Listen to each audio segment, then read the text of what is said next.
The Waiter's Triumph, paraphrased version. The African-American server addressed the German patron in fluent German within Manhattan's most prestigious dining establishment, and the hush that descended was so complete that even the kitchen sounds seemed to pause momentarily. Entschuldigung, gnädige Frau, ich spreche Deutsch. Darf ich Ihnen helfen? André spoke in flawless German to the older woman who was frantically attempting to communicate her serious seafood allergy to the head waiter, who merely shook his head with mounting irritation. The German patron, who had appeared nearly tearful from exasperation moments earlier, brightened with visible relief. Mein Gott, endlich jemand der Deutsch versteht, she responded in German, rapidly explaining her critical medical condition.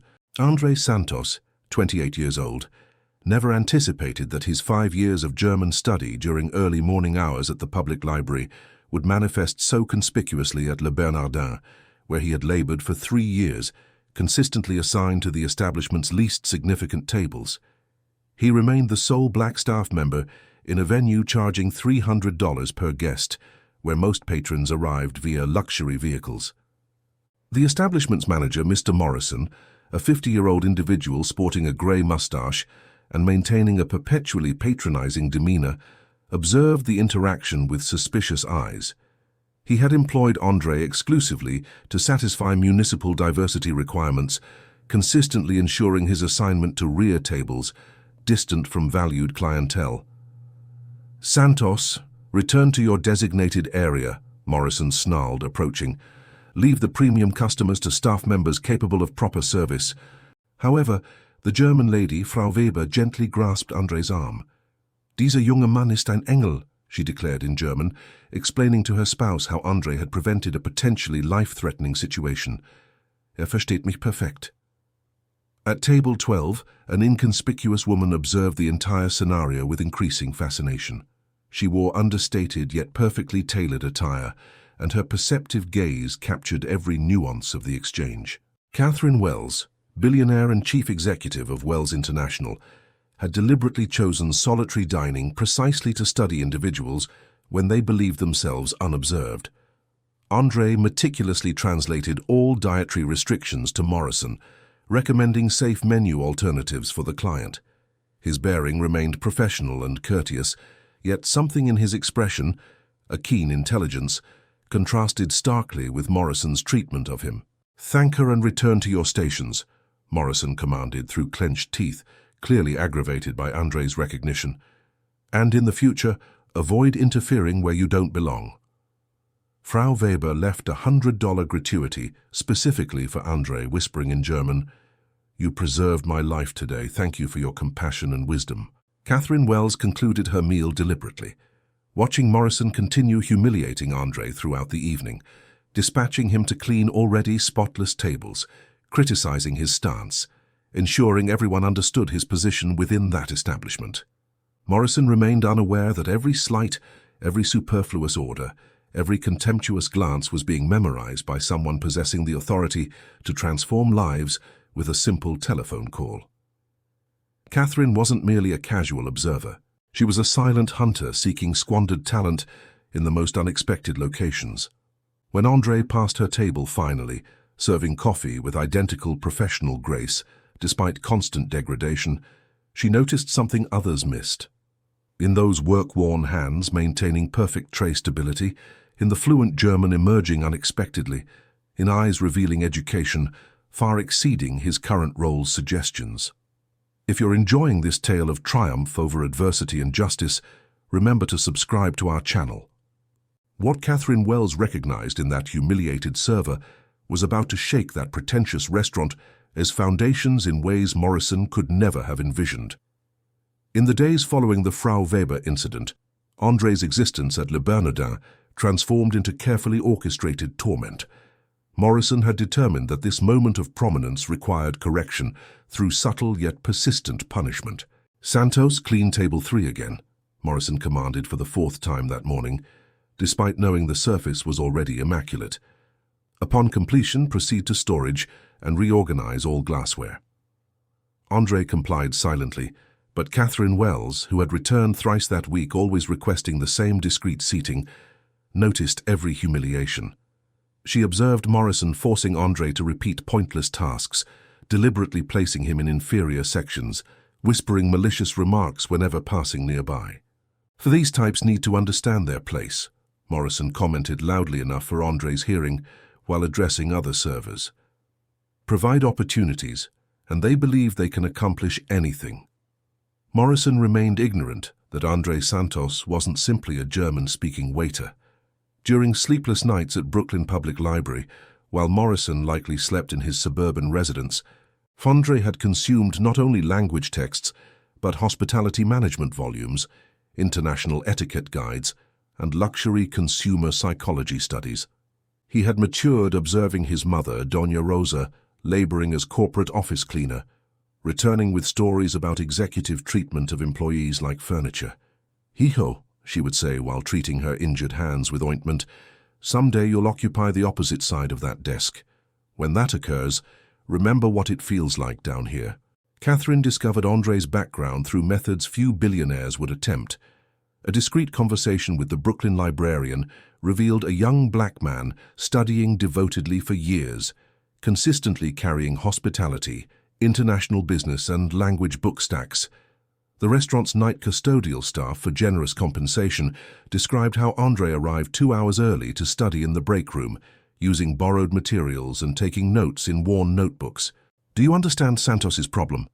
Morrison declared on a particularly hectic Thursday, positioning himself strategically near the kitchen where other staff could observe.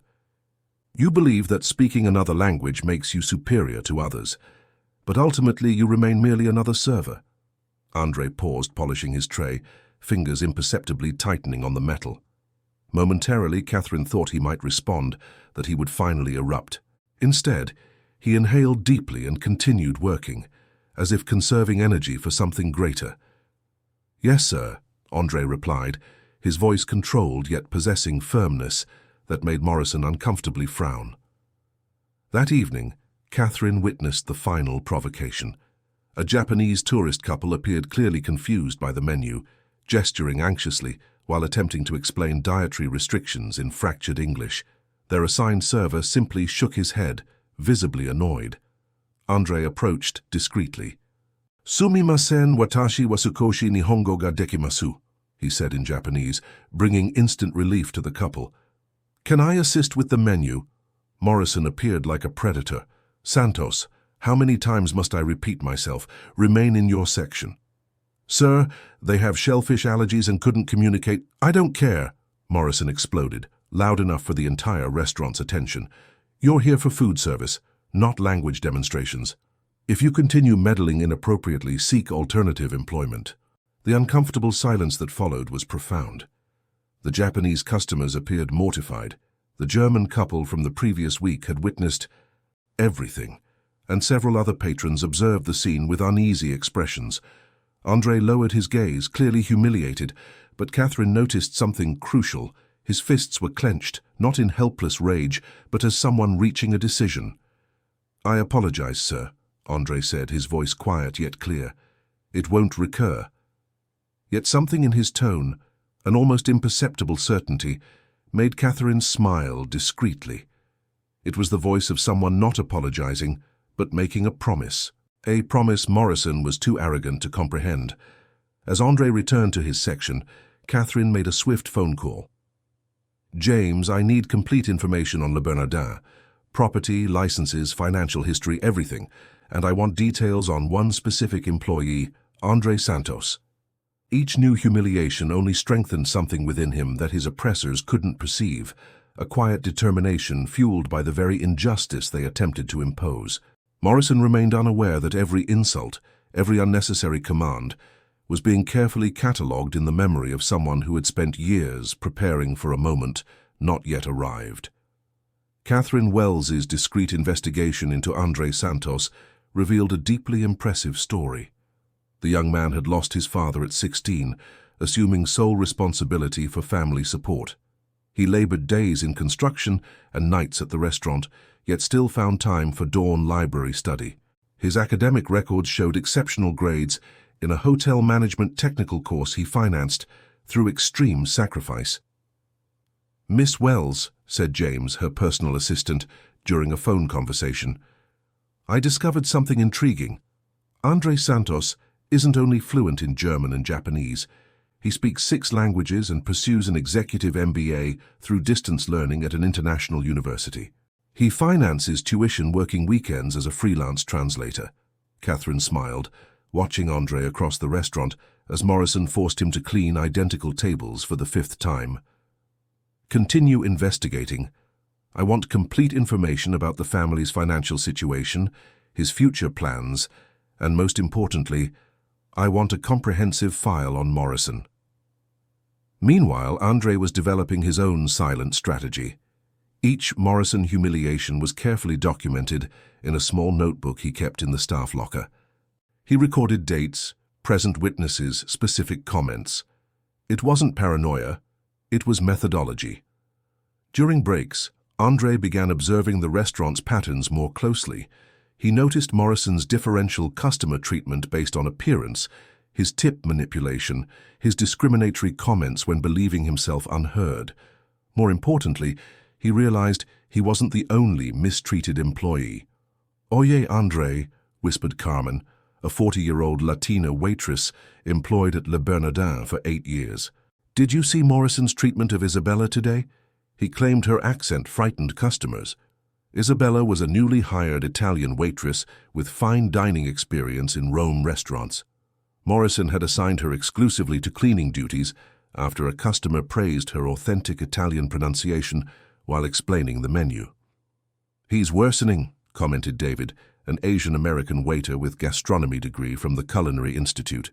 "Last week he removed me from table 15 because the customer said I appeared too Asian for a French restaurant." Andre realized Morrison had created a subtle yet systematic segregation system. White employees served premium tables and received superior tips. Non-white employees were relegated to inferior sections, assigned degrading tasks, and constantly humiliated before colleagues and customers. "Have you considered filing formal complaints?" Andre asked during a break. "With what money? What attorney?" David laughed bitterly. "Morrison has industry connections throughout. A complaint means blacklisting.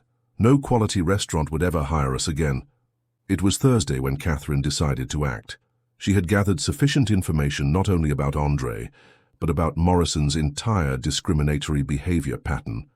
Wearing a discreet suit, she approached Andre during his lunch break.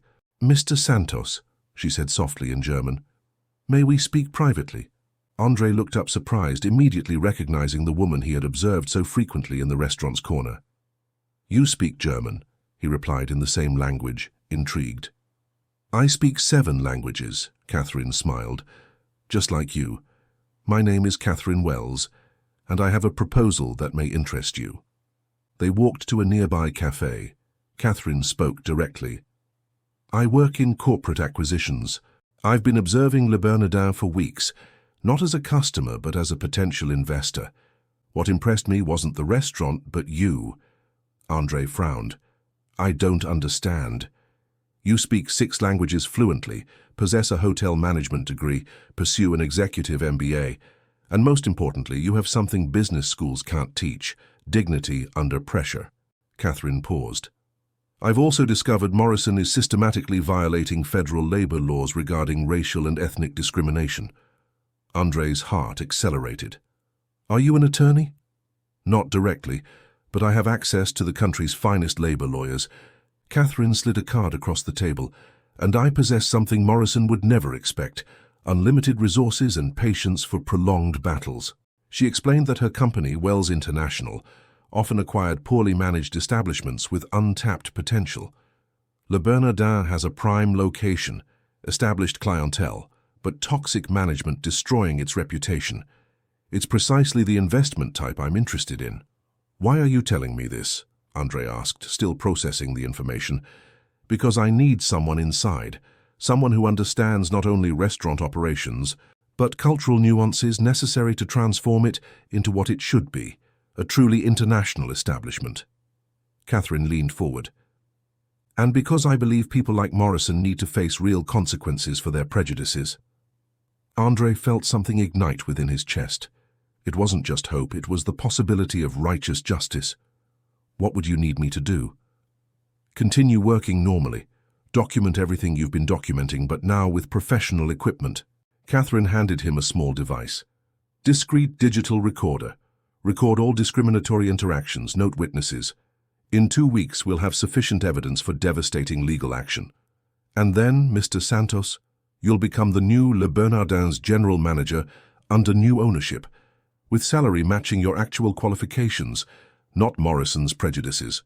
Andre examined the device in his hand. It was smaller than a coin, yet represented power, the power to finally fight back, not with anger, but with intelligence and justice.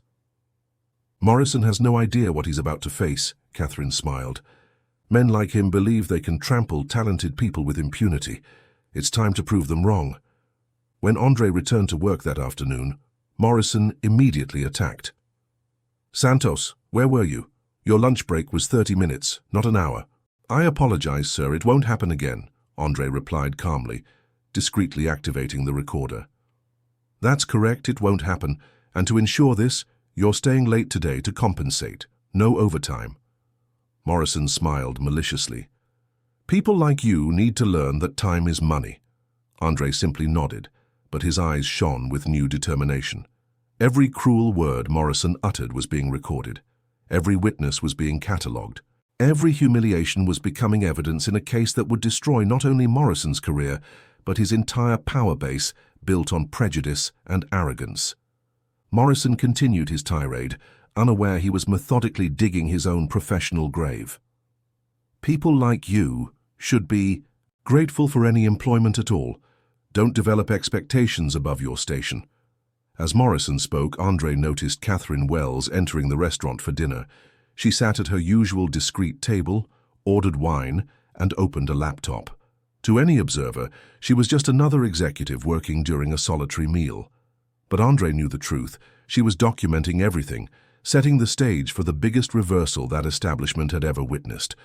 Morrison didn't realize that every insult, every unnecessary command, every display of prejudice was being meticulously recorded by someone who possessed not only the resources to destroy him, but the determination to do so in the most public and humiliating way possible. For 2 weeks, Andre meticulously documented every humiliation, every discriminatory comment, every labor violation Morrison committed. The small recorder captured everything.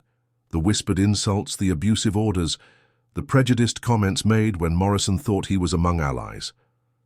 On Friday, the eve of the event that would change everything forever, Morrison was particularly cruel.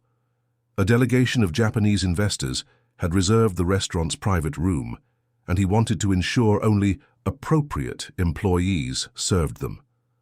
Santos, you're remaining in the kitchen today, Morrison ordered with a malicious smile. I don't want our special guests feeling uncomfortable.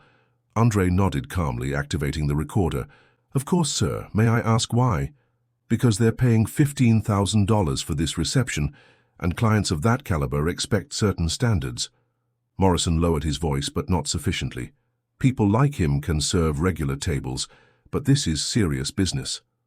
Morrison didn't know that Catherine Wells was precisely among those Japanese investors. She had organized the entire reception as a pretext to be present at the moment of final revelation. At 7 p.m., the hall was filled with elegantly dressed executives. Morrison circulated like a peacock, greeting guests in his rehearsed English, clearly trying to impress. Andre remained strategically positioned near the sound system, waiting for the signal. Catherine approached Morrison during dinner. Mr. Morrison, correct? I'm Catherine Wells, from Wells International. I'd like to congratulate you on your service excellence. Morrison practically glowed with pride. Thank you, Ms. Wells. Here at Le Bernardin, we maintain the highest standards.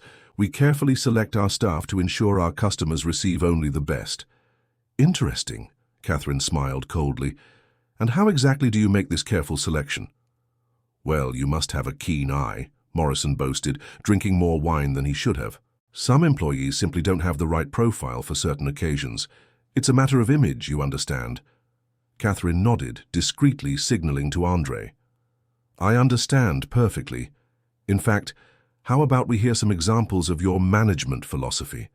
Before Morrison could ask what that meant, his own voice echoed through the hall's sound system, crystal clear, amplified, so that all 50 guests could hear perfectly. People like him should be grateful to have any job. Don't go around creating expectations above your station. The room fell silent instantly. Morrison turned pale, recognizing his own voice. What? How? People like that need to know their place. Give them a chance, and they think they can do anything. More recordings followed. 2 weeks of racist comments, abusive orders, systematic humiliation, all captured in high quality and now being played before the restaurant's most important customers. People like him should be grateful to have any job at all. Don't go around creating expectations above your station. Morrison looked desperately around the room, finding only expressions of horror and disgust on the guests' faces. Some executives were already rising, clearly offended. Others whispered indignantly among themselves. "Catherine, Mrs. Wells, this is a misunderstanding," Morrison stammered, breaking out in cold sweat. "Actually, Mr. Morrison, there is no misunderstanding." Catherine stood up, her voice cutting through the air like a blade. "My full name is Catherine Wells, CEO of Wells International, and I'm pleased to inform you that we have just acquired Le Bernardin." The shock on Morrison's face was absolute. "Acquired? That's impossible. I'm the manager. No one informed me of any sale." "Because you were merely an employee, Mr. Morrison. An expendable employee who has just been terminated." Catherine gestured to Andre, who approached with an envelope. "Andre Santos is your replacement. He has the qualifications you never had: education, competence, and above all, human decency." In addition to the dismissal, there was a subpoena. Catherine had filed not only a labor lawsuit, but a moral damages suit on behalf of all discriminated employees. "You can't do this," Morrison exploded, completely losing his composure. "I built my reputation here. I've been working in this industry for 20 years. "Worked," Catherine corrected coldly. "And your reputation? Well, everyone here has heard exactly what kind of reputation you've built." One of the guests, clearly a senior executive, approached Catherine. "Ms. Wells, on behalf of the Manhattan Restaurant Association, I'd like to apologize for our inadvertent complicity in this situation. This kind of behavior is unacceptable in our industry."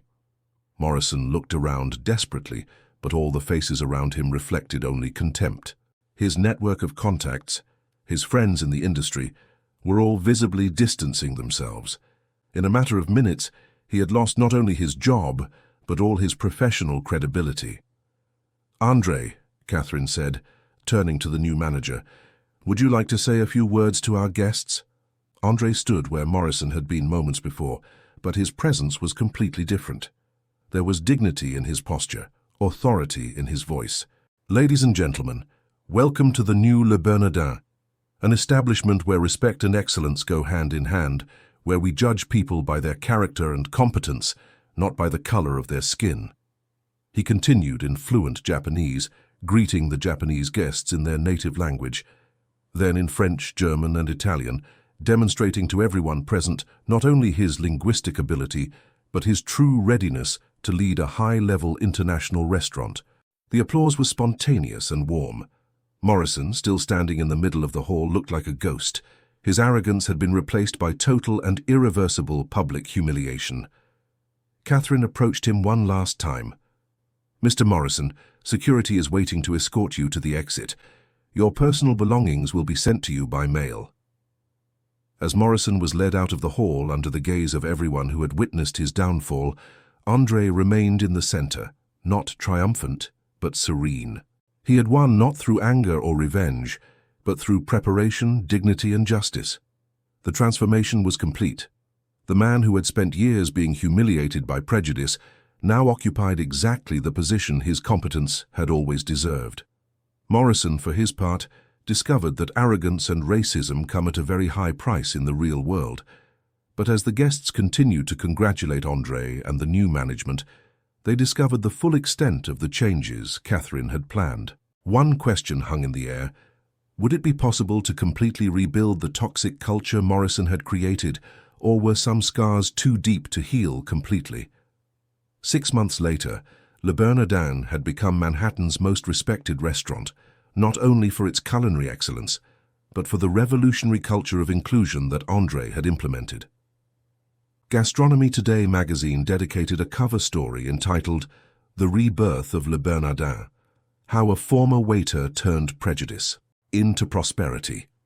Andre, now wearing an impeccable suit that he had chosen and paid for himself, walked through the main dining room, watching his diverse staff serve customers of dozens of different nationalities. Carmen had been promoted to dining room supervisor, Isabella was in charge of a new Italian wine section, and David was leading the Asian culinary exchange program. "Mr. Santos," said the maître d', approaching respectfully, "the French delegation has arrived for the meeting about our expansion to Paris."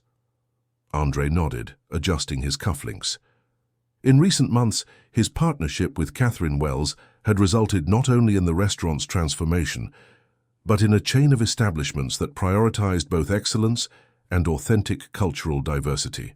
Meanwhile, Morrison was discovering that arrogance and prejudice have lasting consequences in the real world.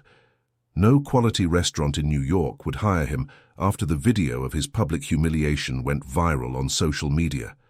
His 20-year reputation had become synonymous with discrimination and managerial incompetence. "Please, Mr. Morrison," he pleaded on the phone for the 10th time that day. "I know I have sufficient experience for the assistant manager position. I can start at half salary." The answer was always the same. "I'm sorry, but we don't have a position available for someone with your history." Back at Le Bernardin, Andre received a call that would change everything again. "Mr. Santos, this is Robert Chen from the United Nations Hospitality Committee.